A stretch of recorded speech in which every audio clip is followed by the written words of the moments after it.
I just released a cover of ZZ Top's Cheap Sunglasses, and today I want to discuss some of the different things that I've learned from Billy Gibbons playing on this song.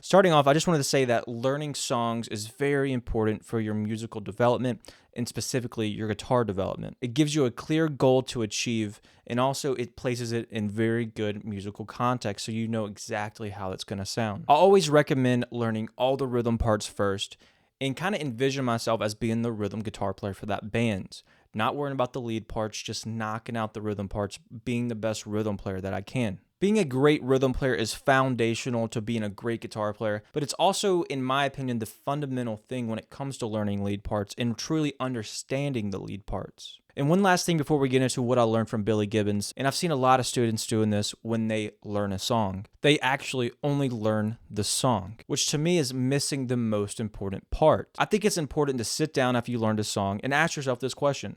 What did I learn from this song that I can take with me through all of my future playing? Did you learn any new chords, the groove, like the overall rhythm structure, different licks, different phrasing ideas, the overall like timing of the song? It's super, super important to take that. Oh, here's a cool lick. Let me use that wherever on the fretboard. Here's a cool chord.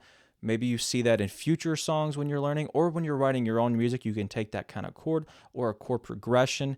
It's very important to not just learn the song, know how to play it perfectly. A lot of guys want to learn more licks, more licks, more licks. Go learn a solo and just chop up every little thing into licks. Most solos, this song in particular, like I could probably take at least 15 to 20 different licks from it that I can now take with me to other different contexts or improvising.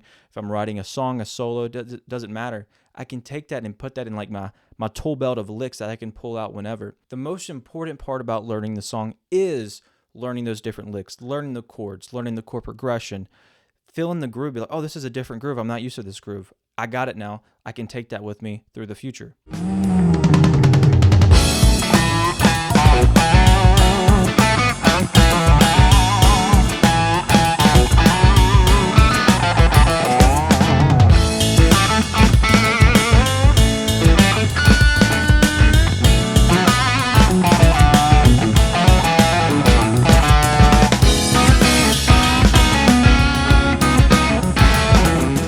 All right, the first thing I learned from Billy Gibbons in the song, and I struggled with this a lot. He, more than any other player I've seen, does this in such a masterful way, and it's his laid-back feel. Something about Billy Gibbons' feel is so laid back, and what I really kind of learned from it, take from it is he seems to just let the song come to him. He's not trying to be on top of the song and play it. He's just laid back, chill.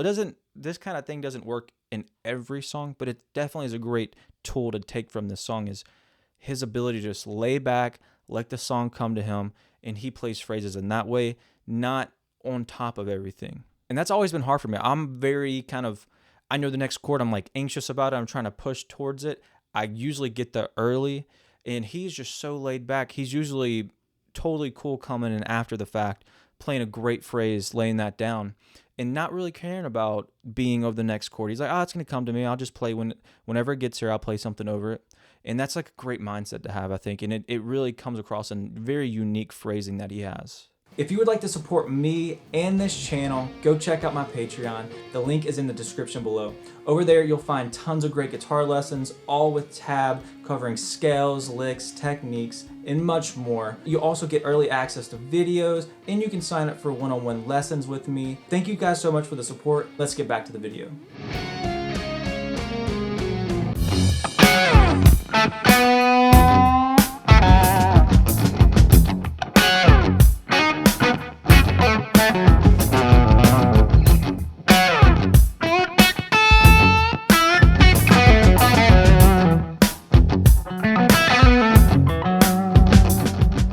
The second thing that I learned from Billy Gibbons is his dynamic touch. Really just being able to play something very light and soft, mellow, and then come out more aggressive, a little bit pokier, a little bit more staccato. It just adds so much depth to the story that you're telling in the solo. And that's something that he is very masterful of. Obviously, other players are, but he's super masterful of that. And combining that with the laid back feel, within the super dynamic, super relaxed when it needs to be, super light when it needs to be, and then super pokey and stands out, it just adds so much depth to the story. And the third thing I learned from him, which really kind of builds from the last dynamic thing, is he loves pinch harmonics, which to me is like thinking about dynamics. If we're like something super mellow, like maybe something like, right, and then we might have more normal kind of, we combine them.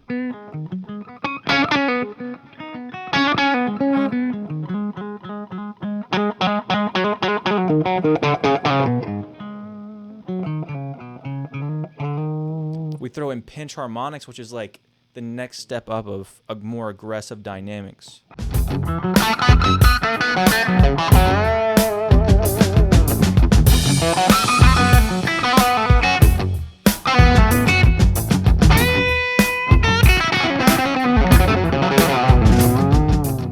Now, the last thing I learned from him in this song is he phrases over the chords. Many players starting off will hear, oh, this song's in G minor, and they go right to G minor pentatonic.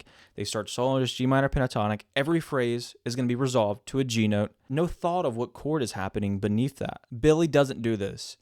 Just like the laid back feel, he's letting the song come to him. He's also aware of the chord. Obviously, he wrote the chords before he's soloing, which is why I think it's very important to learn the rhythm before you learn the lead parts.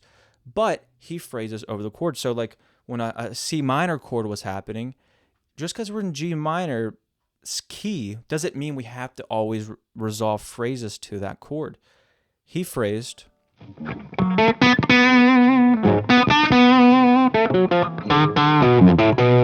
the C minor was going on, he phrased a C minor. Then it moved to a B flat. He starts phrasing over B flat.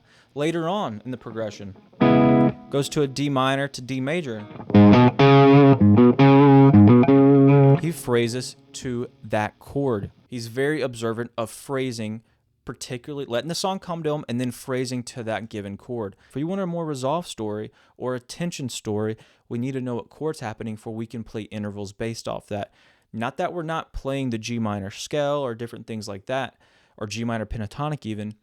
It's about where the resolution points are and then where the intervals are built off that to tell the story that we need. And that all comes together with the dynamics, knowing the groove, letting the song come to you.